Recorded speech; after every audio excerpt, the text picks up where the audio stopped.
हे जरी द्वितीय वर्ष असलं तरी ह्या बीजाचं लवकरच वटवृक्ष होईल ही मी विठुराया चरणी प्रार्थना करते आणि माझ्या या वैखरी वाणीतून माई म्हणावं, आई म्हणावं, साऊ म्हणावं अशा सावित्री माईला एक विनम्र अभिवादन करते आणि मी माझ्या ह्या सेवेला सुरुवात करते. खरं तर व्याख्यान असं म्हणता येणार नाही, कारण ज्या वेळेला 4 महिला एकत्र येतात तेव्हा ते व्याख्यान होत नाही, ते हितगुज होतं. ते जे काही एकमेकांचं सांगणं असेल, दुःख असेल, आनंद असेल, तो वाटून घेण्याचा एक प्रयत्न असतो आणि तोच प्रयत्न मी आजच्या दिवशी करणार आहे. कारण खरं तर आज इतका आनंद होतोय हा सोहळा पाहताना, हा सोहळा अनुभवताना. कारण ज्या वेळेला ही ज्योतीची प्रदक्षिणा निघाली त्यावेळेला असं पाहायला मिळालं, असं अनुभवलं की म्हणजे आतापर्यंत फक्त सणावारालाच माहेरवाशी नेत होत्या, म्हणजे प्रत्येक सणावाराला माहेरवाशी, पण हा जो सोहळा आहे हा एका सणासारखा तुम्ही ह्या वस्तीनं राबवला. ह्याच्यासारखा आनंद दुसरा कुठलाच येणार नाही, कारण की ह्या सणाला सुद्धा माहेरवाशी इथे आलेल्या आहेत. आपण आजच्या व्याख्यानाला सुरुवात करूया की आपण सगळेजण ज्ञात आहात, आपण सगळेजण हुशार आहात, परंतु फक्त एक असतं की एक काजळी आलेली असते, ती फक्त आपल्याला बाजूला काढायची असते. मग ही काजळी काढण्यासाठी आपण हितगुज करण्यासाठी तुम्ही आणि मी एकत्र आलेलो आहोत. आणि जास्त करून या ठिकाणी माता माऊली उपस्थित आहेत. याचा आनंद सोहळा हा गगनात मावेनासा आहे. कारण एका आईनं, एका माईनं, एका साऊनं जे कार्य केलं, जे तिनं जीवन जगलं, ते आपण आता जगतो आहोत का? ज्या ह्याला तिनं सुरुवात केली, आपण प्रस्तावनेतच ऐकलं की 193वी जयंती आहे. आपल्याला जर कुठला फॉर्म भरायचा म्हटला तर पटकन आपली जन्मतारीख आपल्यालाच आठवत नाही. आपण लिहिताना आपल्याला एक क्षणभर थांबावं लागतं आणि मग आपली आपण जन्मतारीख लिहित असतो. पण ह्या माझ्या माईचा, तुमच्या माझ्या आईचा 193वी जयंती सोहळा आपण साजरा करत आहोत. यासारखं सद्भाग्य तुमचं आणि माझं नाही माता माऊलींना. तुम्ही सगळेजण या ठिकाणी आलेला आहात की तुमच्या ह्या समुदायावरून लक्षात येतं की ह्या वस्तीला, ह्या वाडीला, ह्या गावाला ऐकण्याची सवय आहे. आणि संत सांगतात, खरं माझं थोर परम असं भाग्य आहे जो जगाचा चालक, मालक, पालक अशाच्या दारी मला ही सेवा करायला संधी मिळते आहे. आणि त्यांनी, संतांनी असं सांगितलंय, जो ऐकतो, श्रवण 9 भक्तीचे प्रकार सांगितलेले आहेत, पण या भक्ती प्रकारामध्ये 9वी भक्तीमध्ये श्रवण भक्ती सर्वात श्रेष्ठ आहे.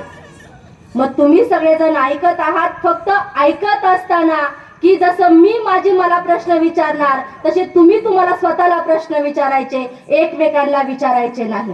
कारण ह्या गावाचा, ह्या वाडीचा, ह्या वस्तीचा वारसा आहे की जो तो आपलं मत परखडपणे मांडतो, सभादीडपणे मांडतो आणि जे सत्य आहे तेच तो बोलतो. मग ज्यावेळेस सत्य बोलत असताना काही ठिकाणी आनंद व्यक्त होतो, काही ठिकाणी मनाला टोचणी लागते, आपल्याला ते आवडत नाही. पण ज्या वेळेला आपल्या मनाला पटत नाही, आपण वेगळ्या दिशेने चाललेलो आहोत, मग आपल्याला थोडीशी वाट वेगळी करत असताना थोड्याशा यातना होणार आहेत. जर चुकून माकून कोणाचा अपमान झाला तर तो माझ्या बुद्धीचा दोष आहे असं समजा, परंतु जे काही चांगलं असेल तेच तुमच्या पदरात घ्या आणि तेच तुमच्या जवळ ठेवा. जे काही चुकीचं घडेल ते मला इथून जाताना परत देऊन जा. आपण आज या ठिकाणी 3 जानेवारी, आज म्हणजे खरं तर प्रत्येकाला या तारखा माहिती आहेत, तोंडपाठ झालेले आहेत, पण या तारखांचा विचार करत असताना की 3 जानेवारी 1831 रोजी एक सुवर्ण रत्न या भूमीवरती जन्माला आलं. आणि ते जसं असं म्हणतात की या ठिकाणी तुम्ही सगळेजण श्रोते बघतो, तुम्ही सगळे ज्ञानेश्वर माऊली आहात आणि तुम्ही सगळे ज्ञानेश्वर माऊली ह्या रेड्याच्या तोंडून आज तुम्ही वदवून घेणार आहात. मग या 3 जानेवारी 1831 रोजी जे सुवर्ण रत्न जन्माला आलं, तर तसं म्हटलं जातं की बाळाचे पाय पाळण्यातच दिसतात. म्हणजे त्याला काय फार मोठी कारकीर्द सुरुवातीलाच करावी लागत नाही. बाळ जन्माला आलं की माझ्यापेक्षा जास्त अनुभव माता माऊलींना तुम्हाला आहे. मग हे जे रत्न होतं की ते माझ्या सावित्री माईच्या रूपानं जन्माला आलं, पण माझी सावित्री माई आई सारखी, लक्ष्मीबाई सारखी अतिशय देखणी, रूपवान, वडील खंडोजी नेवसे पाटलांसारखी धिप्पाड, म्हणजे दोन नद्यांचा संगम व्हावा अशी माझी सावित्री माई होती. आणि माझ्या या सावित्री माईचं वैशिष्ट्य असं होतं, जेवढी ती सुंदर होती, जेवढी ती रूपवान होती, तेवढीच ती अंगापिंडानंही बळकट होती. पण यातून तुम्हाला मला घेता येण्यासारखं काय आहे तर की ज्या असं आपण म्हटलं नाही किंवा तुम्ही मला सांगणार नाही की खंडोजी पाटलांची कन्या होती सावित्रीमाई, लक्ष्मीबाईंची कन्या होती सावित्रीमाई. तुम्ही आम्ही मला काय सांगाल की सावित्रीमाईचे आई वडील, सावित्री माईची आई लक्ष्मीबाई, सावित्री माईचे वडील खंडोजी नेवसे पाटील. मग माता माऊलींनो, येथे जमलेल्या मुलांनो, मुलींनो, बंधूंनो, भगिनींनो, की आपल्या नावावरून आपल्या आई वडिलांची ओळख व्हावी यासारखं भाग्य जगात दुसरं कोणतंच नाही. मग आपण म्हणजे ज्याला असं म्हणतात की पैसा बाप का हो बेटा नाद करे, इसमें कोई बात नहीं. पैसा बाप का हो बेटा नाज करे, इसमें कोई बात नहीं. लेकिन पैसा बेटे का हो और बाप गुमान करे, इसमें बड़ी बात है. म्हणजे काय की बापानं छाती ठोकपणे सांगावं, हे माझ्या मुलाचं आहे, हे माझ्या मुलाने कष्टाने कमवलंय, हे माझ्या मुलीचं आहे, ही माझी मुलगी आहे. हे जेव्हा बाप आणि आई वडील छाती ठोकपणे सांगतात ना, तेव्हा माता माऊलींनो तुमच्या आणि माझ्या जीवनाचं सार्थक होतं. आज त्याच माऊलीच्या सोहळ्यासाठी आपण या ठिकाणी आलेलो आहोत आणि हा सोहळा एवढा सुंदररित्या पार पडत आहोत. त्यांचं जीवन कार्य आपण पाहणारच आहोत. अनिल दादांनी मला विनंती केली की मॅडम आजपर्यंत खूप व्याख्यानं झाली, खूप प्रवचनं झाली, अनेक कीर्तनं झाली, पण जीवनचरित्र त्यांचं कुणी उलगडलं नाही. पण दादांना सांगू इच्छिते, दादा माझ्या माईचं जीवनचरित्र हे एका व्याख्यानातून सांगता येऊन संपण्यासारखं नाही. माझ्या माईचा जो आदर्श आहे तो एका व्याख्यानामध्ये बोलता येण्यासारखा नाही, कारण ते कार्य एवढं अफाट आहे, आपली सारी हयात गेली तर ते संपणार नाही, पुरणार नाही. त्यासाठी आणि जीवनचरित्र, जर तुम्ही सगळे सुशिक्षित पिढी या ठिकाणी आहात, तुम्ही सगळे शिकलेले आहात, ज्यावेळेस जीवनचरित्र आपण पाहत असतो त्यावेळेला जर मी काही भाग वाचला असेल तर मला जो उमगला, मला जो पटला तसा मी तो लिहिणार. मग मला चांगलं, जर त्यावेळेस माझी मनस्थिती चांगली असेल, यासाठी संत बहिणाबाई म्हणतात, मन वडाय वडाय उभ्या पिकातलं ढोर, किती हाकलू हाकलू फिरून येतं पिकावर. मन फार विचित्र गोष्ट आहे. मग जर ते वाचत असताना माझं मन आनंदी असेल तर माझ्या माईसारखं श्रेष्ठ कोणी नाही. आणि जर माझं मन दुःखी असेल त्याप्रमाणे ते चरित्र लिहिलं जातं. त्यामुळे चरित्राच्या मागे जास्त न जाता माझ्या माईनं काय कार्य केलं, का तिला माई म्हटलं, आपल्या तुम्हा मला आज नावाने हाक मारली जाते. आपली मुलं फक्त आपल्याला आई म्हणतात, सगळेजण का आपल्याला आई म्हणत नाहीत? म्हणायला पाहिजे ना, आई अवघड आहे का म्हणायला? सांगा बरं, आई शब्द अवघड आहे का नाव अवघड आहे? म्हणायला पाहिजे, शरीराच्या दाताने म्हणायला पाहिजे, आई हाक मारली पाहिजे, माई हाक मारली पाहिजे. किती प्रेम आहे हो आईमध्ये, माईमध्ये, ताईमध्ये, किती प्रेम आहे. पण नाही मारतायत, नाही हो देतायत का? त्यासाठी तेवढं झटावं लागतं, त्यासाठी तेवढं कार्य करावं लागतं. हीच माझी सावित्री माई 3-4 वर्षाची असताना, ऐका माता माऊलींनो, 3-4 वर्षाची असताना आई सोबत बाजारात गेली. बाजारामध्ये जात असताना तिला जिलेबी आणि भजी खावीशी वाटली, म्हणून तिने आईकडनं जिलेबी आणि भजी खायला घेतली. एका हातात जिलेबी होती, एका हातात भजी होती आणि ही साऊ खात होती. खात असताना शेजारी गाण्याचा कार्यक्रम चालला होता. सगळेजण तो कार्यक्रम ऐकण्यामध्ये, पाहण्यामध्ये दंग होते. ही सावित्री सुद्धा लहानशी ते गाणी ऐकण्यामध्ये दंग होती. एवढी मधुर सुस्वर अशी चालली होती. त्यावेळेला त्या ठिकाणी एक ख्रिस्ती साहेब तिथून चालले होते. ते म्हणाले, बाळा, शहाण्या बाळानं खाऊचा पदार्थ असा रस्त्यावर खाऊ नये. खाऊचा पदार्थ तो घरी जाऊनच खावा. त्याच ठिकाणी सावित्रीमाईनं एका हातातली जिलेबी एका हातातली भजी त्या क्षणी खाली टाकून दिली. आता तुम्ही मला सांगायचं, छोट्या मुलींनी नाही, माता माऊलींनी मला सांगायचं, तुम्ही आणि मी टाकली असती का? हातातली कुणी हातवर करू सांगा, ताई मी टाकली असती, करा बरं. मला टाक म्हटलंय तो साहेब. बाई बाळा, वाक्य ऐका, शहाण्या बाळानं खाऊचा पदार्थ घरी जाऊनच खायचा, रस्त्यावर खायचा नाही. आणि असं म्हटल्या क्षणी साऊनं दोन्ही हात बाजूला केले आणि नम्रपणे त्यांना म्हणते, माझं चुकलं का? तुम्हाला राग आला का? त्यावेळेस ख्रिस्ती साहेब म्हणतात, नाही बाळ, तुझं चुकलं नाही, पण तुझ्या ह्या 3-4 वर्षाचा हा समजूतदारा पाहून मला फार आनंद झाला. आणि म्हणून त्यांनी काय केलं, त्या सावित्रीमाईनं खाली बिस्किटचा पुडा आणि सारी जिलेबी आणि भजी टाकून दिले, म्हणून त्यांनी त्यांच्या खिशामध्ये असणारा बिस्किटचा पुडा साऊला दिला. आणि त्या बिस्किटच्या पुड्या बरोबरच दिलं एक पुस्तक.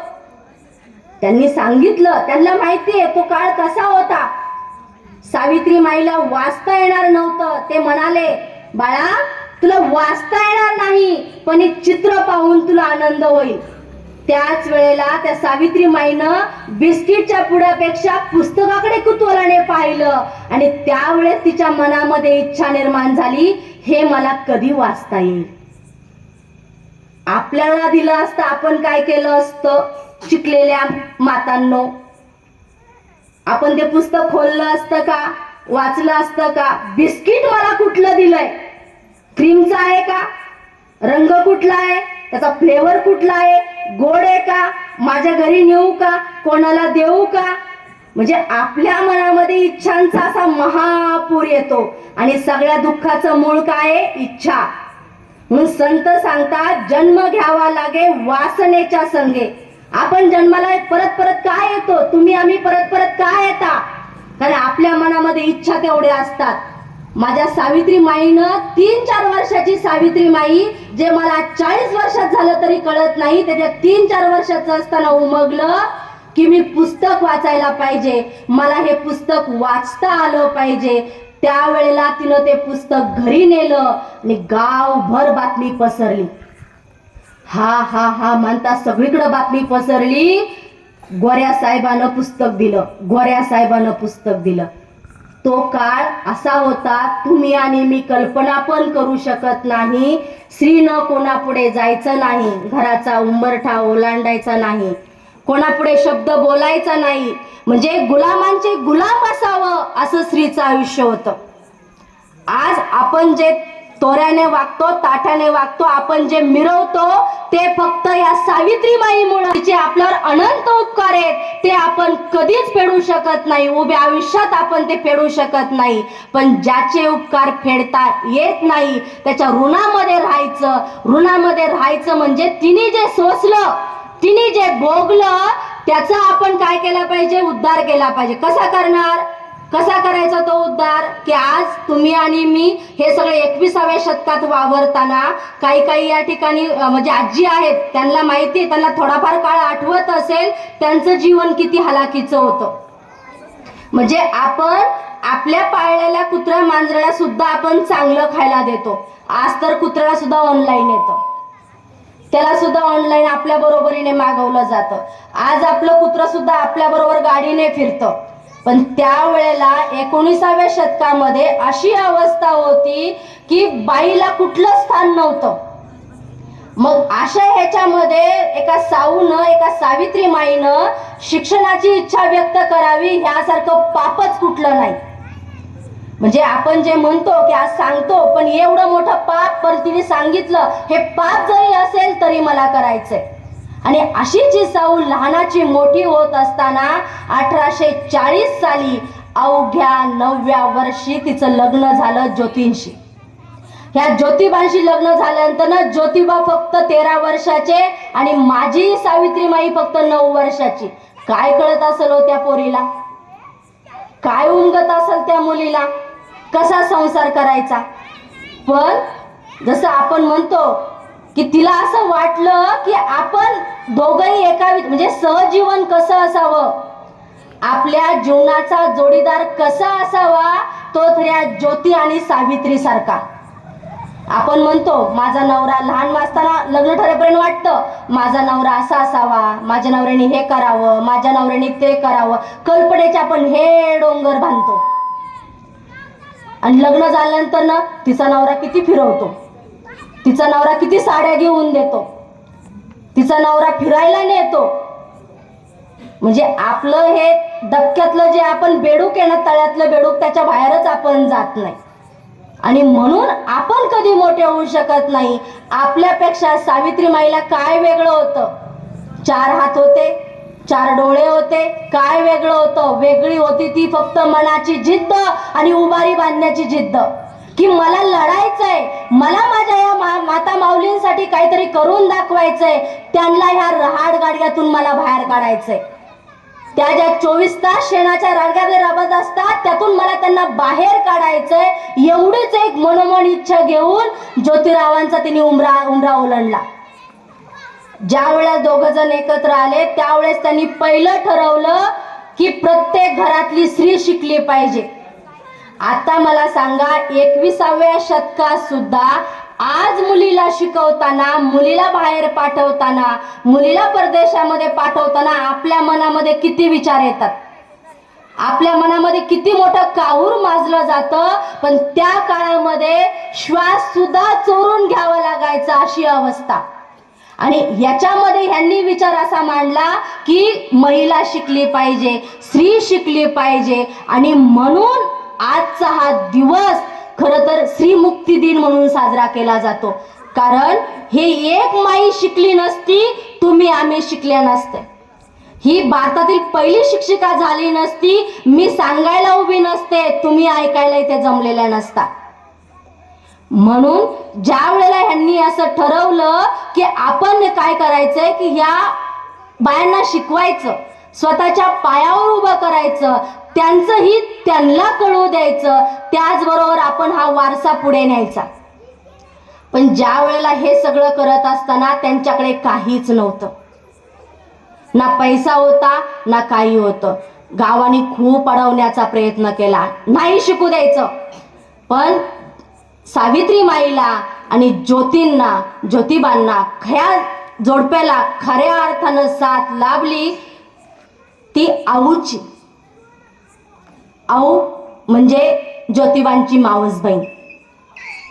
ती जर नसती, तिने जर सांभाळ केला नसता, तर महात्मा ज्योतिबा फुले घडलेच नसते. तिचे संस्कार होते म्हणून महात्मा ज्योतिबा फुले घडले आणि ते एका सावित्रीला घडवू शकले. म्हणजे त्यांचे विचार किती उच्च दर्जाचे असतील. ज्या काळात स्त्रीला पोटभर अन्न सुद्धा मिळत नव्हतं, त्या काळामध्ये आपल्या मावस बहिणीला शिकवणं, आपल्या पत्नीला शिकवणं हे किती मोठं धाडसाचं काम होतं. आणि मग अशा ह्याच्यामधून जात असताना की त्यांनी ठरवलं आता शाळा तर काढायची, शिक्षण तर द्यायचं, शिकवायचं कुणी. मग त्यांनी पहिल्यांदा सगुणावलं शिकवायला सुरुवात केली. पण त्यांनी अशी इच्छा व्यक्त केली, माझ्याबरोबरच तुम्ही सावित्रीबाईंनाही शिकवा. आणि ज्यावेळेस तुम्ही सावित्रीबाईंना शिकवाल, तेव्हा आम्ही दोघी मिळून आम्ही हा वारसा पुढे चालवू. मग ज्या वेळेला सावित्रीबाईंना शिकवायला सुरुवात केली, त्यांना लिहिता वाचता यायला लागलं, त्यावेळेला सावित्रीमाईंनी त्या ख्रिस्ती साहेबांद्रीला पहिलं पुस्तक काढलं आणि ते पहिलं ज्योतिबांना आणून दाखवलं. हे पुस्तक म्हणजे माझी भेट आहे. आपण किती जणी दाखवतो नवऱ्यांना आपल्या वस्तू, आपल्या मिळायला आपण किती दाखवतो, किती आतल्या गोष्टी सांगतो. ह्याला म्हणतात सहजीवनाचा प्रवास. आपण आज ज्योतिबांचा, सावित्रीमाईंचा प्रवास उलगडता उलगडता तुम्ही आणि मी आपल्या आपल्या सहजीवनाचा प्रवास उलगडणार आहोत. माझं कुठं चुकतंय, मला कुठे पाऊल मागे घ्यायचंय आणि मला उभारी कशी मिळणार आहे. कारण प्रत्येक स्त्रीला असं वाटतं, म्हणजे मी जर आज इथं उभी असेल तर माझ्या कुटुंबाने जर मला साथ दिली नसती तर मी इथं आले नसते, मी तुमच्या समोर बोलू शकले नसते. प्रत्येक मुलीला असं वाटतं माझे आई वडील मला साथ देत नाहीत. प्रत्येक सुनेला असं वाटतं माझे सासरे मला साथ देत नाहीत, ह्यांनी जर मला साथ दिली तर मी किती डोंगर पार करून जाईल, किती मोठी मी यशाची शिखरं गाठेल. याचंच एक उदाहरण सांगते की पतंग उडवणारा असतो, तो पतंग इतका छान, आता संक्रांती येईल, पतंग उडवायला सुरुवात होतील. पतंगावरती उडवत असताना पतंगाची ती दोरी असते, एक जण छोटं बाळ म्हणतं ती जर दोरी काढली तर पतंग अजून आपला किती उंच जाईल, किती मोठे आकाशगगन भरारी घेईल. ह्या दोरीमुळे खरं तर पतंग आपला खाली येतोय. मग त्याचा मित्र म्हणतो असं आहे का, चल आपण कापून काढू, आपला पतंग सगळ्यात उंच जाईल. त्यांनी पतंग खाली घेतला, दोर कापून काढले, पतंग उडवायला सुरुवात केली. पतंग जागचा हलेना. पतंग जो मगाशी आता थोड्या वेळापूर्वी गगन भरारी घेणारा पतंग आता तो जागचाही हलेना. का असं घडलं? हेच माता माऊलींनो, की ज्या आपल्याला मर्यादा वाटतात, जे आपल्याला अडथळे वाटतात, त्यातच खरं आपलं यश लपलेलं असतं. आपल्याला जर थोड्याफार मर्यादा नसतील, आपल्याला जर रोखणारे टोकणारे नसतील तर आपलं जीवन घडणार नाही. आपण जो मुक्ती दिन आज साजरा करतोय तो खऱ्या अर्थानं होणार नाही, त्या स्वातंत्र्याचा स्वैराचार होईल. होत नाहीये का? मी माझ्या मनाला प्रश्न विचारायचा, तुम्ही तुमच्या मनाला प्रश्न विचारायचा. ज्या ठिकाणी आज तुम्ही माता माऊलीनं जमलेला आहात, प्रत्येक जण असं म्हणतं मला असं जगायलाच मिळालं नाही. व्हॉट्सअपची दुनिया, फेसबुकची दुनिया, इंस्टाग्रामची दुनिया, आम्हाला काय मिळालं नाही, आम्हाला काय पाहता आलं नाही, आम्हाला काय घेता आलं नाही. म्हणजे माझ्या लग्नात मला उभं राहायला पण नव्हतं, दुसऱ्याची साडी मला नेसायला दिली, मग आज मी 15,000 साडी का घेऊ नये? हे जे आपले विचार असतात तेच आपल्याला टोकणारे असतात, तेच आपला घातक असतात. कारण आपली जी मुलगी आहे ती आपल्याकडे पाहत असते. आज आपण पाहतो, तुम्ही आम्ही समाजात वावरता, आपण प्रत्येक जण आरशात पाहतो, असं आपल्याला माहिती आहे की आरशामध्ये कटू असलं तरी ते सत्य आहे की आपले पाय कुठे ना कुठेतरी घसरत चालले. की ह्या वस्तीचं खरंच आनंद सोहळा म्हणावासा वाटतो, कारण कुठेतरी आतून जाणीव आहे की माझ्या सावित्रीमाईने काय केलं, कशासाठी मुलींना शिकायला लावलं, स्त्री सुशिक्षित का झाली पाहिजे, हे का करायचं होतं तिला, आणि मी काय करते आणि मी कुठे चालली. मग मी जगत असताना, मी वागत असताना, मग मला जर माझ्या आई वडिलांपासून 4 गोष्टी लपवाव्या लागतात तर ते का लपवाव्या लागतात? का मला चुकीचं वागावंसं वाटतं, का मला चोरून बोलावंसं वाटतं? सगळा खेळ कुणी केला?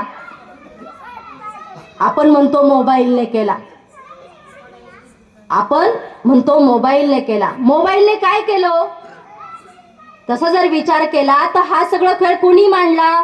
आपण आपल्या मनाने मांडला. कारण जसं सावित्रीमाईच्या मनात जिद्द होती, तिने आधी ठरवलं होतं की माझी प्रत्येक स्त्री शिकली पाहिजे, तिचा उद्धार झाल्याशिवाय ह्या जगाचा उद्धार होऊ शकणार नाही, ह्या कुळाचा उद्धार होऊ शकणार नाही, हे जग यशाच्या मार्गाने कधीच वाटचाल करणार नाही. त्यासाठी माझी ही स्त्री शिकली पाहिजे. मग ज्या वेळेला ही स्त्री शिकली, खरंच ती चालली का यशाच्या मागे? तिचा जो पाऊल, पुढचा प्रत्येक पडणारा जो पाऊल आहे तो यशाच्या दिशेने आहे का?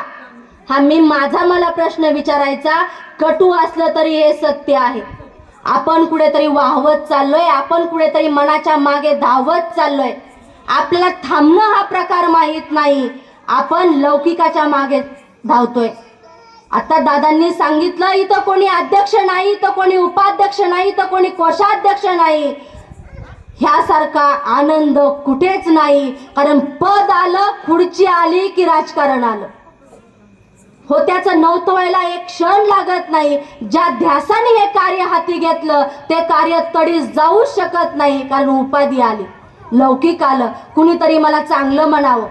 मी ऐकायला गेले होते ना, किती छान साडी घातली बाई, कुणी काय म्हणलंच नाही. किती छान कानातलं घालून गेले, पण इकीचंही लक्ष गेलं नाही माझ्याकडे. त्याच त्यांच्या तंद्रीत असतात, 4 शिव्या सोडून बाया मोकळ्या. का? आपलं जग स्वतःभोवती फिरतं, आपण स्वतःभोवती फिरतो. मी चांगली दिसली पाहिजे, मला चांगलं म्हटलं पाहिजे, माझ्याशी चांगलं बोललं पाहिजे. पण जगाने माझ्याशी कसं वागावं हा विचार करताना तुम्ही आम्ही विसरून जातो, मी जगाशी कसं वागलं पाहिजे. मला जर माझ्या घरातल्या सासूशी नीट बोलता येत नाही, मला आईशी नीट बोलता येत नाही, मला नंदेशी नीट बोलता येत नाही, त्यांनी माझ्याशी चांगलं बोलावं यापेक्षा मी का करायची? आणि जशी घरातली स्त्री वागते, माझ्याबरोबर माझी मुलगी या ठिकाणी आहे, जशी घरातली स्त्री वागते ना तशी त्या घरातली मुलगी वागते. माता माऊलींनो, मुलींना दोष द्यायचा नाही. फक्त एवढंच आहे, ही जनरेशन फार फास्ट आहे. तुम्ही एक पाऊल दाखवा, तुम्ही लिपस्टिक लावा, मुलगी अख्खा मेकअप करणार. ही जनरेशन खूप पुढे गेलेली आहे. मग त्यांना कोणता आरसा द्यायचा हे तुमच्या आणि माझ्या हातामध्ये आहे. ह्यासाठी संस्कारांचं मी तुम्हाला एक उदाहरण सांगेल. मी शिक्षिका आहे शाळेमध्ये. माझ्या शाळेमध्ये कार्यक्रम होता आणि कार्यक्रमाच्या तयारीसाठी जिल्हा परिषद सीओ, सगळे अधिकारी, सगळे पदाधिकारी माझ्या शाळेमध्ये येणार होते. माझ्या शाळेमध्ये सकाळी 7ला मुलींना मी तयारीला बोलवलं होतं. शाळेचा भात 9 वाजता आला, संपून गेला. दुपारी 1 वाजता त्यांना थोडंसं वडापाव खायला आणलं. प्रत्येकाला 2-2 वडापाव खायला घातले. त्यांनी खाल्ले. आम्हाला सफाई करता करता करता करता संध्याकाळी 7 वाजल्या. सकाळी 7ला आलेल्या 1ली, 2री, 3री, 4थीच्या मुली. साऊ एवढंच वय त्यांचं, माझ्या माई एवढंच वय त्यांचं. 3री, 4थीच्या मुली, 8-9 वर्षाच्या मुली सकाळी 7ला आलेल्या, संध्याकाळी 7 पर्यंत त्या ठिकाणी थांबल्या. आणि तिथे थांबलेल्या असताना संध्याकाळी 7 वाजता मी म्हटलं, बाळांनो, तुम्हाला भूक लागली असेल ना? आणि नेमकं त्या दिवशी मी माझी गाडी नेली नव्हती शाळेत. सगळ्यांचा एकच आवाज आला, होय मॅडम, आम्हाला खूप भूक लागली. मी म्हटलं, पण बाळांनो, तुम्हाला भूक लागली, पण माझ्याकडे देण्यासाठी तुमच्याकडे काही नाही. तुम्हाला मी आता काहीच देऊ शकत नाही. मला हे मान्य आहे, तुम्ही सकाळी 7ला आलात, संध्याकाळचे 7 वाजलेत, तुम्हाला भूक लागली, पण तुम्हाला देण्यासाठी माझ्याकडे आता काहीच नाही. 7 वर्षाची जयश्री उठते, मला म्हणते, मॅडम, काही देऊ नका, आम्ही पाणी पिऊन पोट भरतो. आम्हाला नसल आणलं तरी चालेल, नको आम्हाला काय, आम्ही पाणी पितो आणि पोट भरतो. हे घ्या रे सगळ्यांनी पाणी, एक ग्लास, चला काढा आपापल्या बाटल्या आणि प्या पाणी. थोड्या वेळानं जाऊ आपण घरी, आपलं झालं ना आपण जाऊ घरी. हा विचार, हा संस्कार, हे द्यायचंय आपल्याला.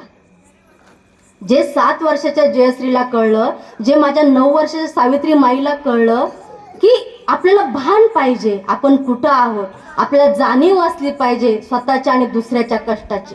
ज्या वेळेस आपण कष्ट करतो ना, तुम्ही आम्ही सगळेजण, हा समुदाय जो इथं बसलाय तो कष्ट करूनच पुढे आलेला आहे. कुणाला असं आयतं ताट मिळालेलं नाहीये. ज्या वेळेस आपण कष्ट करत होतो, तुम्ही आणि मी लहान होतो, त्यावेळेला आपल्याला 25 पैसे मिळायचे. 25 पैशामध्ये आपल्याला गोळ्या यायच्या, एक पेरू यायचा, थोडं मिठाईचं खाऊ यायचा, तरी आपले 10 पैसे उरायचे. इतका आनंद व्हायचा, इतका आनंद व्हायचा. आता लाख रुपये पगार आहे. सांगा बरं छाती ठोकपणे, मॅडम, माझ्या गरजा पूर्ण होतात, मी सगळ्या गरजा पूर्ण करू शकतो, माझ्या पण आणि माझ्या कुटुंबाच्या पण. कुटुंब सोडावं, स्वतःच्या गरजा पूर्ण होतात का लाख रुपये पगारात? का? कारण आई बापाच्या देण्यातला आणि त्यात गरजा पूर्ण करण्यातला आनंदच विलक्षण आहे. तो आनंदच मोठा आहे. आपल्या हिमतीवर काहीच होऊ शकत नाही, हे ज्याने त्यांनी आपला विचार करायचा. म्हणून द्यायचंच असेल, 7 मजली बिल्डिंग देऊ नका लेकाला, मोठं घर बघून देऊ नका लेकीला. द्यायचं असेल संस्कार द्या. तिच्या रक्तामध्ये, तिच्या हातामध्ये, तिच्या पायामध्ये एवढं बळ तयार करा, तिनं राखेतून विश्व निर्माण केलं पाहिजे. तुमच्या मुलानं राखेतून विश्व घडवलं पाहिजे, एवढं बळ त्याच्या पायामध्ये द्या, एवढं मनगट बळगट करा, त्याला संस्कार द्या. तो रस्त्याने चालला, त्याने थोरा मोठ्यांना आदर केला पाहिजे. आज आपली मुलं करतात का? वडील घरामध्ये आले, त्यांनी आपलं जर खायला आणलं आणि ते मनासारखं नसल, दादा काय म्हणतो तुमचं बाळ, घेतं का आनंदाने ते हातामध्ये? मग बेटा लायक है, कमाने की जरूरत नहीं. बेटा नालायक है, कमा कर भी फायदा नाही. मग आपण काय द्यायचं हे माझ्या सावित्री ज्योतीकडनं शिकायचं. मग ज्या वेळेला हा त्यांचा सहजीवनाचा प्रवास सुरू झाला त्यावेळेला सावित्रीमाई रस्त्याने जात असताना तिच्या अंगावर चिखल फेकला जायचा, शेण फेकलं जायचं, अंडी फेकली जायची, दगड फेकले जायचे, आणि तरी माझी सावित्रीमाई रस्त्यानं चालायची, तरी माझी माई शिकवायला जायची. त्यावेळेला सावित्रीमाई म्हणायची, आज इथंच फक्त उभं राहून फक्त मी जर नाव घेतलं आई, आजी, ताई, माई असं काही नाही लावलं तरी आपल्याला आवडणार नाही. पण त्यावेळेला सावित्रीमाई त्यांना नम्रपणे हात जोडायची, म्हणायची, दादा तुम्ही जे माझ्या अंगावर शेण फेकताना ह्यानी मला ताकद मिळते. दादा तुम्ही जे दगड फेकले ना त्याच्यामुळे मला बळ येतं, मला अजून लढावंसं वाटतं. ईश्वर तुमचं भलं करो. बघा माझ्या सावित्रीमाईचा शब्द आहे, जिच्या अंगावर शेण फेकलं, चिखल फेकला, दगड फेकला, सडकी अंडी फेकली, तरी माझी सावित्रीमाई म्हणते, दादा तुझं भलं हो, ईश्वर तुझं चांगलं करो. कुणाकुणाच्या मनामध्ये असा विचार येईल की मला पण असंच वाटतं. अहो मोबाईलची एक रिंग द्या, भावाला करा, नवऱ्याला करा, आईला करा, आजीला करा, लेकाला करा, एका रिंग मध्ये फोन नाही उचलला तर तळपायाची आग मस्तकाला जाते आपल्या. एवढं काय महत्वाचं काम आहे, माझा फोन उचलत नाही. संतांनी सांगितलं, नम्र झाले भूता त्याने कोंडिले अनंता.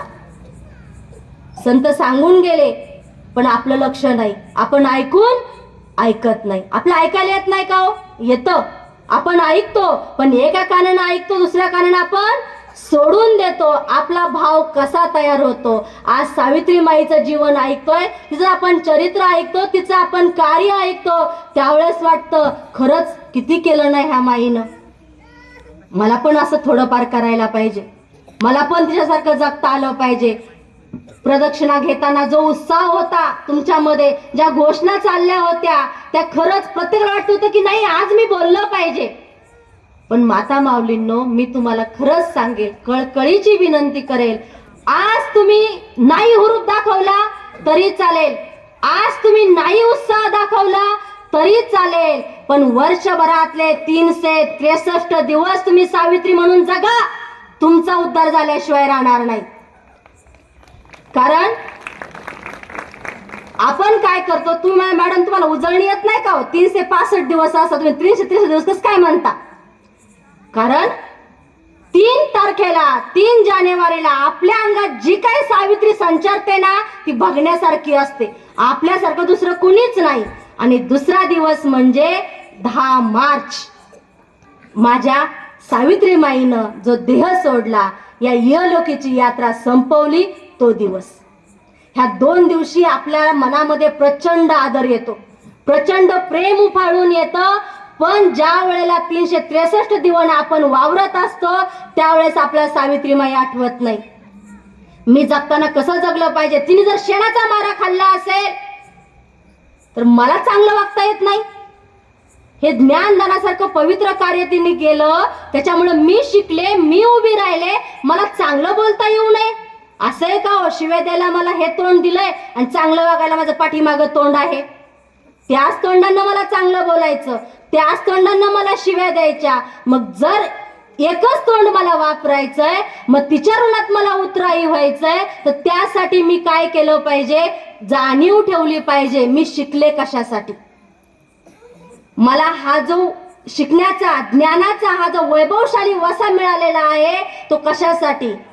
आज पहा प्रत्येकाचं स्टेटस दणाणलंय नुसतं, प्रत्येकाच्या स्टेटसवर 1 सेकंद लागला का स्टेटस ठेवायला, पण हे स्टेटस कमवायला हयात निघून जाते, ठेवायला 1 सेकंद लागतो. लोकांची कडीन दाऊ दाऊवाडी. हा प्रत्येकाच्या ह्याच्यावर सावित्रीमाई, महिला भारतीय पहिली शिक्षिका, अनाथांची माई.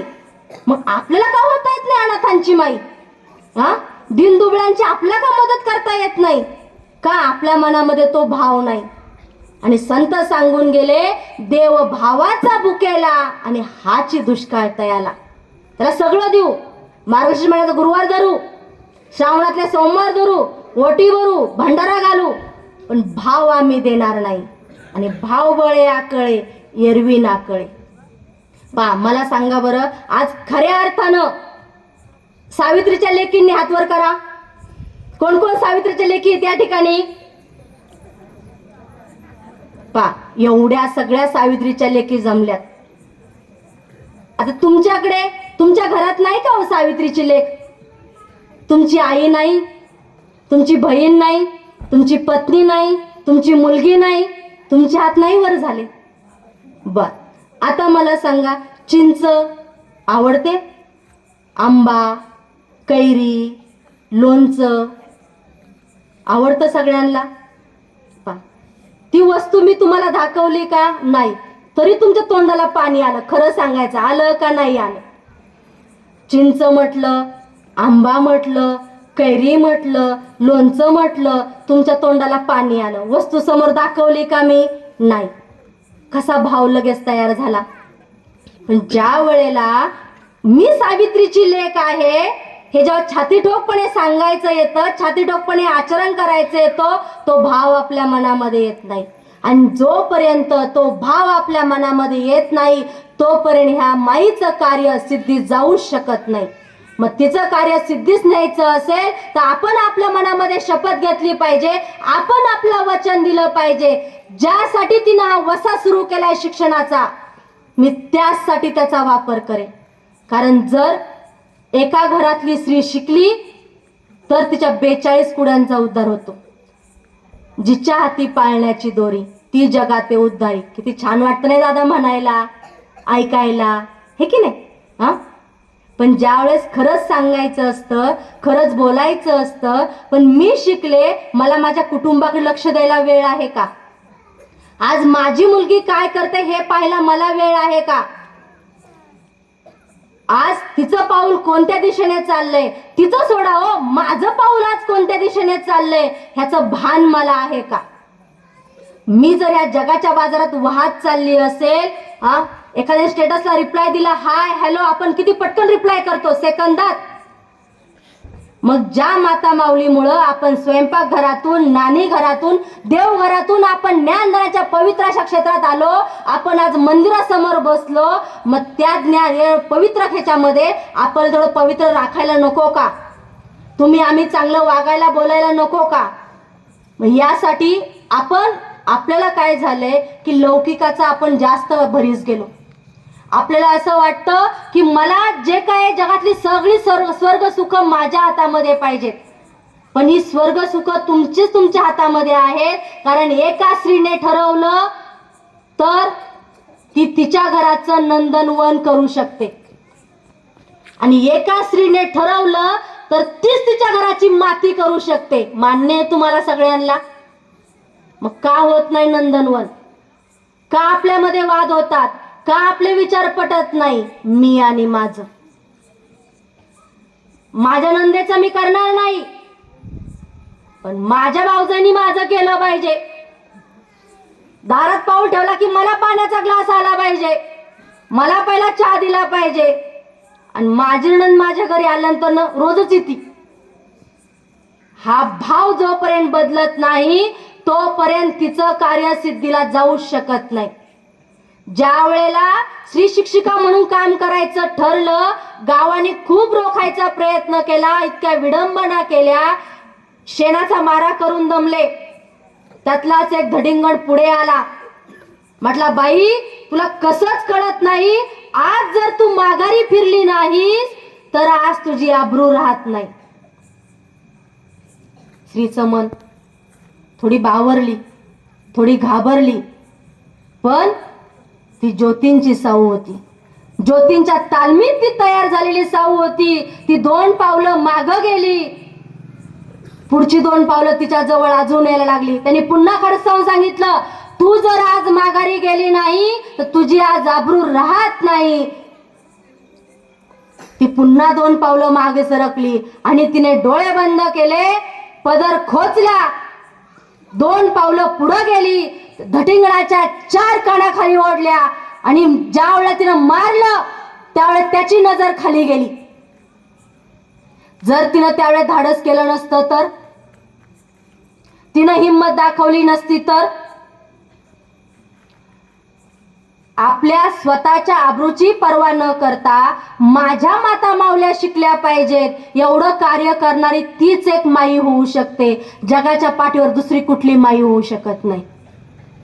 मग अशी माई जर आपल्यासाठी तिनं एवढं सहन केलं असल, तिने जर एवढं सगळा शिव्या शापांचा मारा सहन केला असल, तर आपण कसं जगलं पाहिजे, आपण कसं वागलं पाहिजे, आपण कसं बोललं पाहिजे, हे नात्यांचे ऋणानुबंध आपण कसे जपले पाहिजे हे मी तुम्हाला पुढे सांगणारच आहे. ज्या वेळेला तिला काम करायचं ठरवलं, गावाने सगळे प्रयत्न करून ठरवले, शेवटचा हल्ला केला गोविंदरावांच्यावर. गोविंदराव म्हणजे ज्योतिबांचे वडील. त्यांना सांगितलं, जर सावित्री शिकवायला गेली तर तुम्हाला इथे राहू देणार नाही. गोविंदरावांनी त्यांना समजवण्याचा प्रयत्न केला. ज्योतिबांना बोलवलं, सावित्रींना बोलवलं, त्यांना सांगण्याचा प्रयत्न केला की तुम्ही हे कार्य सोडून द्या, आपलं आहे ते कार्य चालू ठेवा, नाहीतर तुम्हाला एक घर सोडून जावं लागेल. ज्योतिबा म्हणाले, हे कार्य आम्ही हाती घेतलेलं आहे, जगत उद्धाराचं कार्य आहे. आज जरी तुम्हाला पाप वाटत असलं तरी ह्या बाया बापड्यांना बाहेर काढणं फार गरजेचं आहे. जोपर्यंत त्यांना या चुली मुलीपासून बाहेर आपण काढत नाही तोपर्यंत आपल्या कुटुंबाचा, जगाचा, गावाचा विकास होऊ शकणार नाही. पण गोविंदरावांच्या मनामध्ये गावकऱ्यांचे शब्द बिंबत होते, ते ऐकायला तयार झाले नाही. ही 9-10 वर्षाची सावित्री ती मध्ये अडकली, इकडे आड इकडे वीर. ज्योतिबांबरे जावं, सासऱ्यांचं करता येणार नाही. सासऱ्यांसोबत राहावं, तर ज्याच्यासोबत आपण आलो, ज्याच्यामुळे या घराचा उंबरठा ओलांडला, त्याची आपला साथ करता येणार नाही. करावं तर काय करावं? कारण मी जर सासऱ्यांना सोडलं तर जग नावं ठेवेल. जग म्हणलं आधीच ही बाई उद्धट आहे, आधीच ही बाई पापी आहे, आणि आता अजून एक पाप करायला निघाली, तिला सासरच्या मंडळींचं करायला येत नाही. ह्या द्विधा म्हणत अडकलेल्या सावित्रीनं ठरवलं की आज जर आपण गोविंदरावांची साथ दिली तर ह्या जगाचा उद्धार होऊ शकणार नाही. म्हणून तिने मनोमन निश्चय केला की आपण आपल्या सत्कार्यासाठी, पुन्हा ऐका, तुम्ही म्हणाला आपण पण असंच करू, चला सावित्रीने केला, आपला करायला काय अडचण आहे. आपण जे शिकण्यासारखं आहे, जे चांगलं करण्यासारखं आहे ते फार कमी घेतो, आणि आपलं जे सोपं आहे, आपल्याला जे सोयीचं आहे, आपलं भलं जात आहे ते पटकन आपण स्वीकारतो. शिवाय द्यायला कोणती शाळा आहे हो? जिल्हा परिषदची आहे, कुणी संस्था उभारली तर कुठल्या शाळेत आपण शिवाय द्यायला शिकतो का? तरी आपला अस्खल देता येतात, एकदम चक्कल. ज्या त्या वेळेला बरोबर श्लोक शिकवा बरं एखादा, किती दिवस पाठ करून घ्यायचा तरी होत नाही. कारण चांगलं शिकायला, ते अंगवळणी पडायला आणि त्यानुसार आचरण व्हायला फार वेळ लागतो. म्हणून सावित्री माईन ठरवलं, मी ज्योतिबांची साथ द्यायची आणि बाहेर राहायचं. ज्या वेळेला हे दोघं जण बाहेर राहायला गेले त्यावेळेला तर अनंत यातना, खायला वस्तू नाही, लिहायला कपडे नाही, तरी त्यांनी त्यांचा लढा चालू ठेवला. आणि त्यांनी पुण्यामध्ये भिडेवाड्यात त्यांनी 1 जानेवारीला शाळा सुरू केली 1848 साली. आत्ताच 1 जानेवारी झाला, किती जणांनी नवीन वर्षात शुभेच्छा दिल्या, पण 1 जानेवारीला मुलींसाठी पहिली शाळा निघाली, कुणी उत्सव साजरा केला. ज्या मुलींना शिकलं, ज्या मुली घडल्या, ज्या मुली इथं उभ्या त्यांनी तरी केला का? तुम्ही आम्ही तरी केला का? मग आपल्यासाठी जे जगलंय, आपल्यासाठी जे घडलंय त्याचा आपल्याला सुद्धा भान असू नये. म्हणजे आपण या जगाच्या बाजारात किती पटकन वावरतो. पिठलं भाकरी नाही आवडत आम्हाला, पिझ्झा आवडतो, बर्गर आवडतो, ऑनलाईन आपल्याला मागवता येतो का? आपण आपल्या संस्कृतीची आपल्याला लाज वाटते. आपली संस्कृती जगाच्या पाठीवर 1 नंबर संस्कृती आहे. ती थोरा मोठ्यांचा आदर करायला शिकवते, त्यांना जपायला शिकवते आणि पुढे वाटचाल करायला शिकवते, स्वतः कष्ट करायला शिकवते. पण आपला ते नाही आवडत. अगदी त्याचप्रमाणे तसंच झालं. ज्या वेळेला ह्या सावित्री माईंनी वसा सुरू केला, त्यांच्याकडे काहीच नव्हतं. त्यांच्याकडे सुरुवातीला फक्त 6 मुली होत्या शाळेमध्ये. ह्या 6 मुलींसाठी मायबाप हो, त्यांनी शेणाचा मारा सहन केला, अंड्याचा मारा सहन केला, शिव्या शाप घेतले, फक्त 6 मुलींसाठी. आपण आपल्या एका मुलासाठी तर एवढे कष्ट करू का? आपल्या मुलीसाठी आपण एवढे कष्ट घेऊ का? लोकांचे तर जाऊ द्या हो, आपल्या स्वतःच्या मुलीसाठी, स्वतःच्या मुलासाठी. स्वतःची मुलगी 4 वर्षाची असेल, मुलगा 5 वर्षाचा असेल, त्यांनी पटकन उलटून बोलला, हे आई गप, तुला काय कळतं? चटकन त्याच्या कानाखाली बसते का नाही बसते का? आपल्याला एवढीसा अपमान सहन होत नाही, पण लोकांच्या लेकरांसाठी एवढा अपमान सहन करायचा. आणि ते पण आता आपण सगळे एकाच छातले आहोत, हे मी माझ्या मनचं सांगत नाही, एकाच जातीतल्या नाही, सगळ्या जात धर्मातल्या मुलांसाठी करायचं. त्यावेळेस एका जातीतल्या मुलाने दुसऱ्या जातीच्या मुलाशी बोलणं सुद्धा स्पृश्य मानलं जायचं. आणि त्यांच्यासाठी कार्य करायचं, हा किती मनाचा मोठेपणा, हा केवढा मोठा त्याग. आणि ज्या वेळेला हे 6 मुलांचं कार्य करत असताना वर्ष संपत आलं, त्या शाळेमध्ये 40 ते 45 मुली झाल्या. महात्मा फुलेंना फार आनंद झाला. 6 मुलींपासून सुरू केलेलं कार्य आज माझ्या शाळेमध्ये 40 ते 45 मुली आहेत. त्यांनी साऊला म्हटलं, सावित्री माग, तुला काय मागायचंय? आज तुझं कार्य सफल झालं. जे तू त्याग केला, जे तू भोगलं, जे तू सहनशील राहिलीस ना, माग आज तुला काय मागायचं. पण त्याच्या आधीची गोष्ट सांगते, ज्या वेळेस सुरुवातीला ते घराच्या बाहेर पडले, त्यांच्याकडे काही नव्हतं, पण आता परिस्थिती सुधारली होती. आता ते चांगलं लिहायला खायला घेऊ शकत होते, चांगले वस्त्र ते परिधान करू शकत होते. पण ह्या जोडीनं ठरवलं, वर्षाकाठी एकच जोडी घ्यायची. मी धोत्राचं एक पान, एक शर्ट घेणार, तू एकच लुगडं घ्यायचं, वर्षात दुसऱ्यांदा मागायचं नाही. हे त्यांनी आधी ठरवलं. नसताना फाटकं राहणं खूप सोपं आहे माता माऊलींनो, पण असताना साधं राहणं सोपी गोष्ट नाही. आज तुम्ही आम्ही, मी का व्हायना, का घरातली साडी घालून इथं आले नाही? असताना सगळं सुख सोयी आपल्या भोवती असताना आपण साधं राहणं, ह्यासाठी खूप मोठं मन लागतं, मनाचा खूप मोठेपणा लागतो. त्यासाठी सहनशील त्यागी वृत्तीच लागते, जी तुमच्या माझ्याकडे एवढीशी. मग ह्या साऊला विचारलं, सांग सावित्री तुला काय पाहिजे? आपल्याला विचारलं असतं, आपण काय म्हटलं असतं? मला ना साडी पाहिजे, बरोबर ना? आपण लगेच दागिन्याकडे जात नाही, आपण लगेच फिरायला जात नाही. स्त्रीचा स्वभाव येतो. ती स्त्रीच होती, ती म्हणली मला ना साडी पाहिजे, साडी पाहिजे. त्यांची तळपायाची आग मस्तकाला गेली. अगं आपलं ठरलंय ना, वर्षाकाठी एकच जोडी आपण घ्यायची, तीच वावरायची, तुला साडी पाहिजे. त्यांना इतका राग आला, त्यांनी त्याच पावली माघारी फिरले, चप्पल घातली, तडातडा गावाच्या बाहेर निघून गेले. त्याला रागच सहन झाला नाही. त्यांनी विचारलंही नाही याच्या पाठीमाग काय भूमिका आहे, कारण आपली पत्नी साडी मागणाऱ्यातली नाही हे त्यांना माहिती होतं.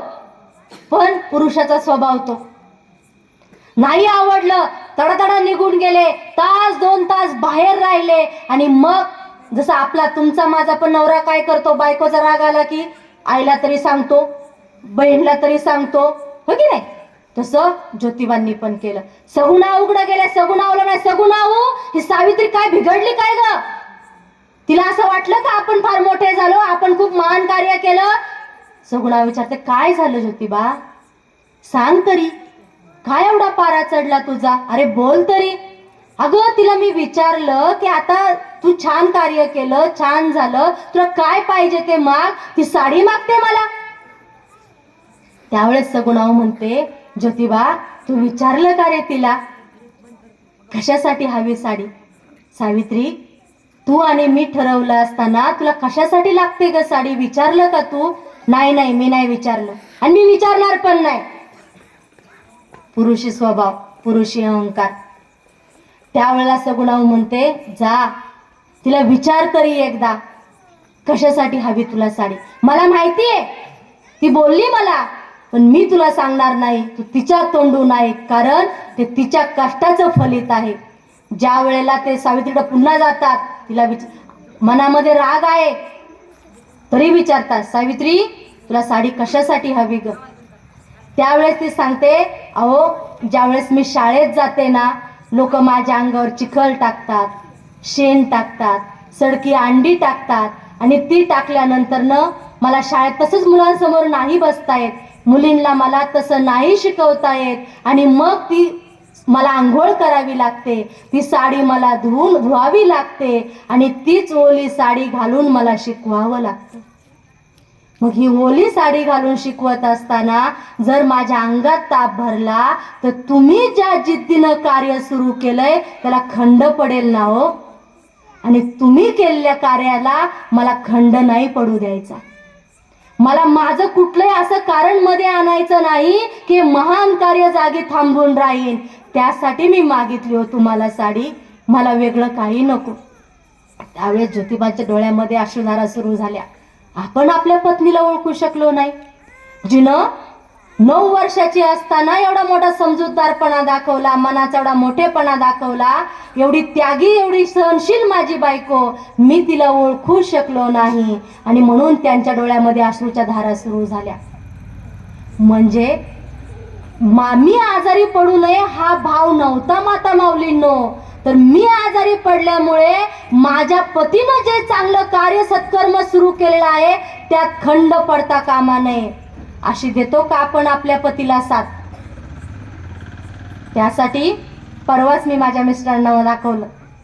एक महाराज सांगत होते, पत्नी अशी असावी जिने नवऱ्याकडे काहीच मागू नये.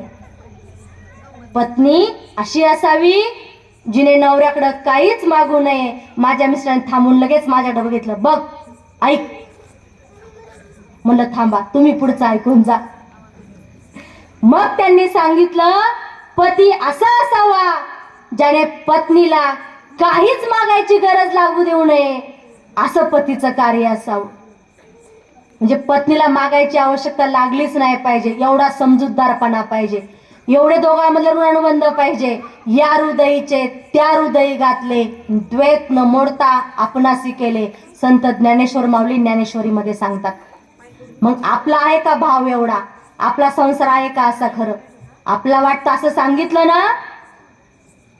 ना पत्नीनं काहीच मागू नये, लगेच पुरुषांची कळत ताट होते. बघ, असं असावं बायकोनं. सांगितलं ना पतीनं असं असावं, बायकोला काय मागायची गरजच लागू नये. बघा हो, ऐका, तुम्ही आलते काय कायला, ऐका, असं सांगितलं. ज्या वेळेला आता तुम्ही जेवढे काही असाल, 100, 200, 400, 1000, लाखो माणसं असू द्यात, पण लाखो माणसांमध्ये नवरा बायकोची नजरानजर झाली तर त्या दोघांना एकमेकांना काय सांगायचंय लाख माणसांमध्ये शब्दांनी न बोलता सांगितलं जातं. लाख असो, हजारो असो, किती माणसं असो, ते एकमेकांची भाषा एकमेकांना समजते का? या हृदयीचे त्या हृदयी घातले, द्वैत न मोडता आपणासी केले. आणि ह्याच भावनेनं ज्योतिबांच्या डोळ्यात पाणी आलं की माझ्या पत्नीच्या मनातला भाव मला कसा नाही कळला, मला का नाही तो उमगला, आणि म्हणून त्यांना वाईट वाटलं. मग मला सांगा, तुम्हाला मला किती आता महिलांना वाटलं असेल, बघा ज्योतिबांना सुद्धा वाईट वाटलं, पण त्याच्या आधी दुसऱ्याला आनंद मिळावा, मी त्याग केला पाहिजे, असं किती माता माऊलींना वाटतं. या ठिकाणी बसलेले सगळे मंडळी, तुम्ही आम्ही जीवन जगत असताना प्रत्येक क्षण सुखासाठी धडपडत असतो. मला सुख मिळावा, मला आनंद मिळावा, यासाठी आपण धडपड करत असतो, यासाठी आपण 4 पैसे जमाजम करत असतो. पण नेमकं होतं उलट, दुःख मिळतं. का दुःख मिळतं? कारण आपण मनाच्या मार्गाने जातो. मी आधीच सांगितलं, बहिणाबाईंनी सांगितलं, मन वडाया वडाया उभ्या पिकातल डोर, किती हाकलू फिरून येतं पिकावर. जोपर्यंत तुम्ही मनाच्या मागे धावाल तोपर्यंत सुख तुम्हाला कधीच येऊ शकत नाही, सुख तुम्हाला कधीच मिळू शकत नाही. संत जनाबाई कोणत्या शाळेत गेल्या होत्या? संत बहिणाबाई कोणत्या शाळेत गेल्या होत्या? तुम्हा आमाची माऊली ही सावित्रीमाई कोणत्या शाळेत गेली होती? पण ती जी घडली, आपण शाळेत जाऊनही आपला घडता येत नाही, शाळेत जाऊनही आपला शिक्षण घेता येत नाही. असं का होतं? आपलं मन प्रत्येक गोष्टीला कारणीभूत आहे. आपलं मन वाहत चाललेलं आहे, म्हणून मनाला वेळीच आवळा, म्हणजे तुमचं जीवन सुखी झाल्याशिवाय राहणार नाही. तुमच्या जीवनामध्ये आनंद आल्याशिवाय राहणार नाही. पण आपला भाव कसा तयार होतो? मैतीला आपण चाललो, मैतीला आपण गेलो, स्मशानभूमीत आपण बसलो की आपण म्हणतो अरे अरे काय खरं नाही या जीवनाचं, इथं येऊन शेवटी मातीच, काय न्यायचं नाही वर. म्हणजे आपला भाव पराकोटीचा. परत येताना वेस ओलांडली, हे चल आज जमिनीचा व्यवहार करायचा आहे, चल आज बांधकाम बघून यायचंय, चल मला असं घर बांधायचंय. किती वेळ टिकला भाव? आणि जोपर्यंत भाव टिकून राहत नाही तोपर्यंत तुमच्या माझ्या जीवनामध्ये आनंद येऊ शकत नाही. सुख येईल, सुख जाईल, कारण सुख त्याच्या सापेक्ष दुःखही मागे येत असतं. पण आनंद अशी गोष्ट आहे ही चिरकाल तुमच्याच जवळ आहे. तुझं आहे तुझं पाशी, परी तू जागा चुकलाशी. माझ्या सावनं शोधला का बाहेर आनंद? मला लुगडं नाही, मला लिहायला नाही, मला खायला नाही, शोधला का आनंद? आपण खाण्यामध्ये, फिरण्यामध्ये, लेण्यामध्ये आनंद शोधतो आणि म्हणून आपली फसगत होते.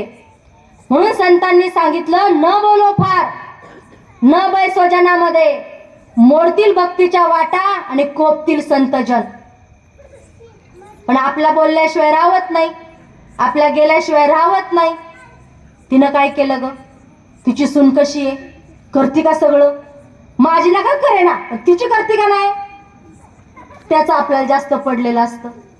हिची पोरगी कुठे आहे ग? कुणावर दिसली काल तुला? 4 बायांना सांगून आपण मोकळे. म्हणजे निंदा केल्याशिवाय आपला दिवसच जात नाही, आपल्याला करमतच नाही. आणि जेव्हा आपण असं काही करतो, म्हणून मी सांगितलं सावित्रीमाईची इच्छा होती हे पुस्तक मला वाचता आलं पाहिजे. तुमची माझी जी इच्छा असेल तसंच आपण घडतो. आपल्या मनात इच्छा असेल मला माझं मूलबाळ संस्कारी व्हावं, तसा प्रयत्न केला तसंच घडतो.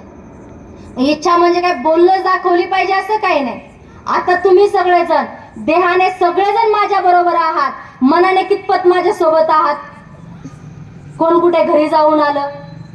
आज भाकरी नाही करायला लागल्या, आज इथंच जेवायचं. काय असेल जेवायला? गोड काय असेल बरं? बघा लापशी. म्हणजे आपण मनाने कुठे आहोत? जोपर्यंत ह्या ध्येयासोबत मनाने आपण राहत नाही तोपर्यंत आपल्याला आनंद मिळू शकत नाही. अगदी तशीच घटना माझ्या सावित्रीमाईंच्या आयुष्यात घडली. त्याचं मन, त्यांची इंद्रिय, त्यांची बुद्धी त्यांच्या ध्येयासोबत होती. म्हणून किती कष्टांचा मारा सहन करायला लागला तरी त्यांच्या मनाची तयारी होती. आपल्याला एखादी गोष्ट नाही मिळाली, आपण 4 दिवस नवऱ्याशी बोलत नाही. खरं आहे का खोटं आहे? जेव्हा ती वस्तू आपल्यासारखी येईल, आपल्या सोबत येईल, तेव्हा आपण नवऱ्याला जेवायला वाढतो. नाही 4 दिवस का स्वयंपाक असतो? तुम्ही प्रामाणिकपणे सांगायचं, मी तुम्हाला प्रामाणिकपणे सांगायचं. म्हणूनच म्हटलं की आपलं फक्त इथं गुज करायचं. या ठिकाणी आपल्या मनासारखं घडलं नाही तर नवऱ्याच्या आवडीचं किती नवऱ्यांना खायला मिळतं? बाबांनी सांगावं, दादांनी सांगावं, काकांनी सांगावं. कारण आपलं मन आपण त्याच्या भोवती फिरत असतो, लोकाच्या भोवती फिरत असतो. पण माझी सावित्रीमाई ज्योतिबांच्या पाठीमागं नाही, ज्योतिबांच्या बरोबर लढत होती. आणि म्हणून जीवनाचा आदर्श आहे. आणि म्हणून आपण आज 193 पुण्य या ठिकाणी साजरी करतोय. पुढचा प्रसंग सावित्रीमाईच्या जीवनातला, खूप वर्ष झाली पोटी मुलबाळ नाही. अशा वेळेला गाव पुन्हा एकत्र आलं. गावाने ठरवलं ज्योतिबा तुमचं दुसरं लग्न लावून द्यायचं. सावित्रीमाईंना विचारलं, काय ग तुझा काय विचार आहे? आपल्याला विचारलं असतं तर आपल्याच पतीचं दुसरं लग्न लावून द्यायचंय आणि त्याच माईला विचारलं जातं तुझं मन काय ग? त्या स्त्रीनं काय सांगावं, काय बोलावं? तरी सांगितलं ती माई होती, ती एक आई होती. माझी तयारी आहे, मला काही हरकत नाही. पण ज्योतिबा काळाची पावले ओळखणारे होते. त्यांनी सांगितलं सावित्री, जर मूल बाळ होत नसेल म्हणून एका पुरुषाला अधिकार आहे दुसरं लग्न करण्याचा. त्यांनी आलेल्या माणसांना प्रश्न विचारला, तोच अधिकार एका स्त्रीला का नाही? तो अधिकार एका स्त्रीला पण द्या, मी उभा राहतो. सगळ्यांनी खाली माना घातल्या. जो तो आपापल्या घरी निघून गेला. आणि हेच घडत असताना एक दिवस ज्योतिबा घरी येत होते. घरी येत असताना त्या पुलावरती त्यांना पांढऱ्या साडीमधली एक बाई दिसली. तिच्या आचरणावरून असं वाटत होतं की ती काहीतरी वेगळं कृत्य करत आहे. ते नेहमीसारखं काही नाही, हे वेगळं काहीतरी दिसतंय. म्हणून त्यांनी जवळ जाऊन विचारण्याचा प्रयत्न केला. तर ती विधवा काशीबाई होती. ती काशीबाई त्या नदीमध्ये उडी मारणार तेवढ्या ज्योतिबांनी थांबवलं. थांब बाई, थांब बाळा, तू माझ्या मुलीसारखी आहेस. काय झालं तुला? तिने सांगितलं, मी एक विधवा स्त्री आहे.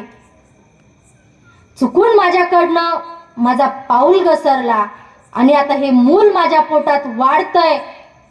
मला हे जग समाज जगू देणार नाही, म्हणून मी माझं आयुष्य संपवते. ज्योतिबांनी सांगितलं, तू माझ्या मुलीसारखी आहेस. त्यांनी सावित्रीची ओळख तिला करून दिली. तू घरी चल, माझी सावित्री माई तुला सुद्धा मुलीसारखं स्वीकारेल. तू फक्त घरी चल, तू हा विचार डोक्यातला काढून टाक. तिचंही मनोबल वाढलं, तिचंही धैर्य वाढलं. घरी आली, सावित्रींना सगळा प्रकार सांगितला. सावित्रीनं तिच्या सगळ्या चुका पोटात घेतल्या आणि तिला सांगितलं, तुझ्या मुलाला आपण जन्म देऊ, तुझ्या मुलाला आपण वाढवू, पण तू आता जीवन संपवायचं नाही, तर आदर्श जीवन जगून दाखवायचं. झालेल्या चुका उगाळायच्या नाही, नव्याने आयुष्य सुरू करायचं. आणि एक विधवा जरी असली तरी ती आदर्श कशी असू शकते हे तू जगाला दाखवून द्यायचं. ज्योतिबांच्या तालमीत झाल्या सावित्रींचे हे वचन ऐकत तिच्या अंगावरती काटा आला. तिने सांगितलं, आई, आजपासून मी हे कार्य करणार. आणि त्या मुलाला जन्म दिल्यानंतर त्या मुलाचं नाव ठेवण्यात आलं यशवंत. ज्या काशीबाईच्या पोटी हे मूल यशवंत जन्माला आलं, त्यावेळेला सावित्रीनं आणि ज्योतिबांनं ह्या यशवंताला दत्तक घेण्याचं ठरवलं. तुम्ही आम्ही मला सांगा, जर आपलं मूल आपल्या सोबत असेल, शेजारचं मूल दारात खेळत असेल, आपल्या मुलाप्रमाणेच आपण शेजारच्या मुलाचं लाड करू का? त्याच्यावर एवढं प्रेम करू का? पण ज्योती सावित्री खरंच अवलिया होते. त्यांनी यशवंताला दत्तक घेतलं आणि त्यांनी सांगितलं की जे काही असेल तो आमचा वारसदार यशवंत. तो यशवंत सुद्धा अशा माईबापाचा पुत्र झाला होता. तोही त्यांच्यासारखा संस्कारी आणि जगासाठी झोकून देणारा होता. तो पुढे डॉक्टर झाला. आणि ज्या वेळेला हे जीवन घडत असताना म्हणजे विधवांचं जीवन कसं होतं, किती हालाकीचं होतं, म्हणजे ते सांगत असताना राधाबाई नावाची एक विधवा होती. तिच्या पतीचं नुकतंच निधन झालं आणि त्या राधाबाईला सती जायचं होतं. ही सतीची चाल जी होती, तिला सती जायचं नव्हतं, पण जग रहाटी पुढं काही करता येत नाही. पतीची चिता रचली गेली. पतीच्या चितेच्या सर्वांवरती राधाबाईला बसवण्यात आलं आणि राधाबाईला बसवताना त्या चितेला अग्नी देण्यात आला. अग्नी दिल्याबरोबर जसे तिला चटके बसा तशी ती ओरडायला लागली. चितेतून ती बाहेर उडी मारण्याचा प्रयत्न करू लागली, पण चितेच्या भोवती मोठे बांबू घेऊन सगळे उभे होते. तिला त्या बांबूनं सगळेजण आत ढकलत होते, तू बाहेर येऊ नको. तिचा आवाज इतरांना ऐकू जायला नको म्हणून शेजारी ढोल, ताशा, लेझीम, भजन, अभंग सगळं काही सुरू होतं की तिचा आवाज कोणापर्यंत गेला नाही पाहिजे. अशा स्त्रियांच्या हालाकीच्या जीवनामध्ये सावित्री माईनं या विधवांसाठी कार्य सुरू केलं, जोमाने केलं आणि त्यांचा उद्धार केला. आणि म्हणून तुम्ही आम्ही आज ताट मानेनं जगत आहोत. म्हणून तुम्ही आम्ही आज जी उभारी बांधतोय ह्या सावित्री माईमुळं. म्हणून जगताना मी 10 वेळा सांगेल की आपण आजपासून विचारच करायचा, पाऊल टाकताना माझं पाऊल चुकीचं जाणार नाही, माझं गेलं नाही तर माझ्या मुलीचं पण जाणार नाही. आधी झालं विसरायचं, पुढे मला कसं चांगलं वागता येईल याचा मनाचा निर्धार करायचा. त्याशिवाय आपलं हित नाही. कारण आपल्याला, तुम्हाला, आम्हाला, मुलींना सुद्धा असं वाटतं की माझ्या आई बापांनी एवढं कष्ट केलं त्याचं त्यांना काही देणं घेणं नाही. पण मी शाळा सुटल्यानंतर भर उन्हात मी चालत येते, माझ्या वर्गातल्या मुलानं 10 रुपयाची बिस्लरी मला आणून दिली, तिच्यासाठी आकाश ठेंगणं होतं. तिच्यासाठी तो देव माणूस होतो. जे आई वडील रात्रंदिवस कष्ट करतात ती त्याचं कुणी लागत नाही तिला असं वाटतं. त्यांच्याशी ती भांडायला उठते, लढायला उठते. का? कारण बाहेरचं कुंडे 10 रुपयाची तिला बाटली आणून दिली पाण्याची. माझ्या आईने माझ्यासाठी एवढं कष्ट केलं हे तिने डोळ्यांनी पाहिलं नाही का?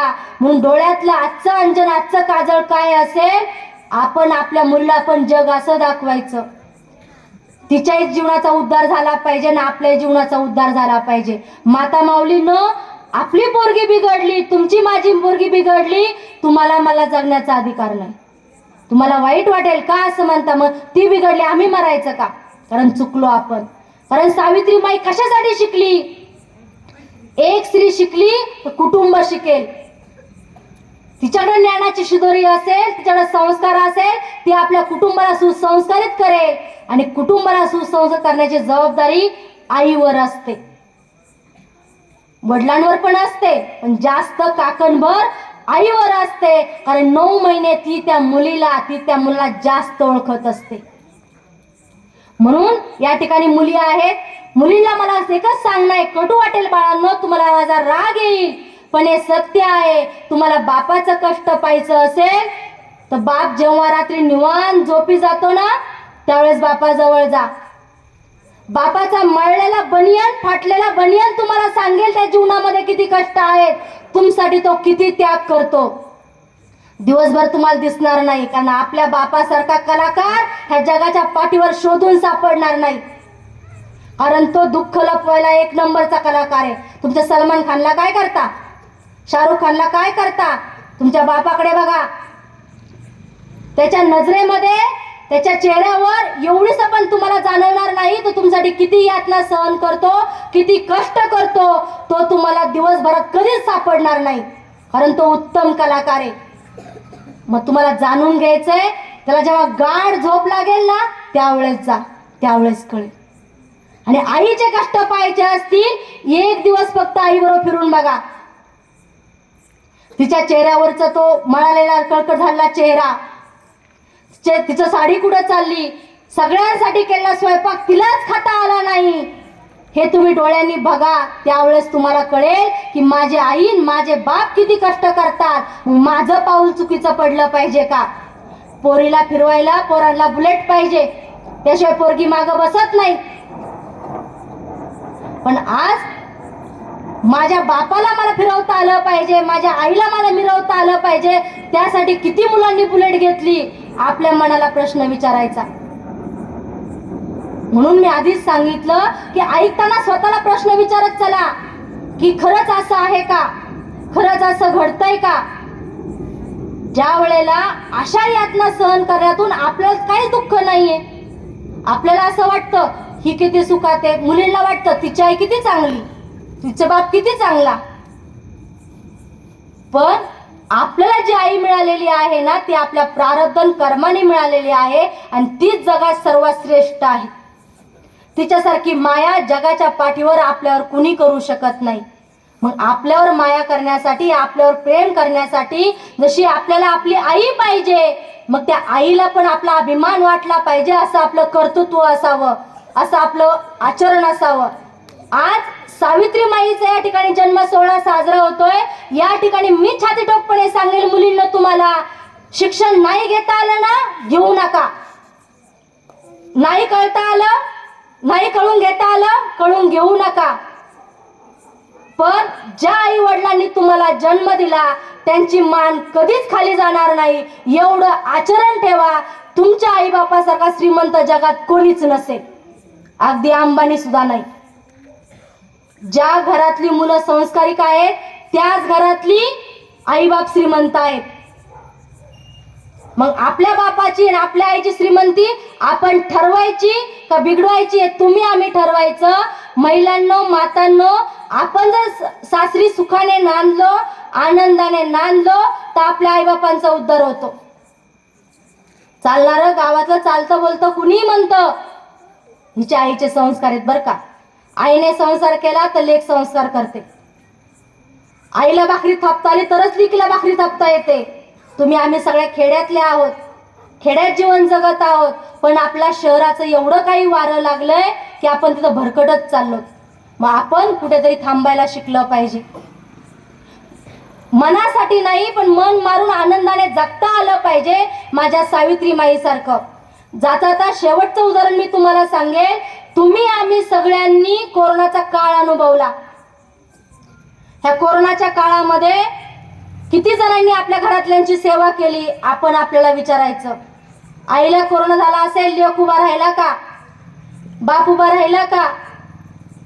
पण ज्या वेळेस 1896-97 साली प्लेगची साथ आली, त्या सावित्रीमाईला काय कमी होतं? झाली आयुष्यभर सेवा कमी नव्हती का? भरपूर सेवा झाली होती. एवढी सेवा झालेली असताना पण शेवटच्या श्वासापर्यंत इतरांसाठी जगायचं, आपलं हे मिळालेलं तर देह आहे, इतरांसाठी जिजवायचा, ह्या संस्कारानं चालणारी माझी सावित्रीमाई प्लेगच्या साथीमध्ये सगळ्यांची सेवा करत होती. तिच्या बरोबर तिचा मुलगा यशवंत जो डॉक्टर झाला होता, तिच्या बरोबरीने सर्वांची सेवा करीत होता. मग ह्या सेवा करत असताना तिच्या या सेवेच्या व्रतामध्ये यशवंतने पुरेपूर साथ दिली. ह्या प्लेगच्या साथीमध्ये सेवा करत असताना ज्या वेळेला एका हरिजन समाजाच्या मुलाचा, पांडुरंग गायकवाडच्या मुलाचा सेवा करीत असताना सावित्रीमाईला त्याला हातावर उचलून धरलं आणि आपल्या मुलाच्या दवाखान्यात यशवंताकडे घेऊन जात असताना त्याला हातावर उचललेलं असताना सावित्रीमाईला प्लेगची लागण झाली.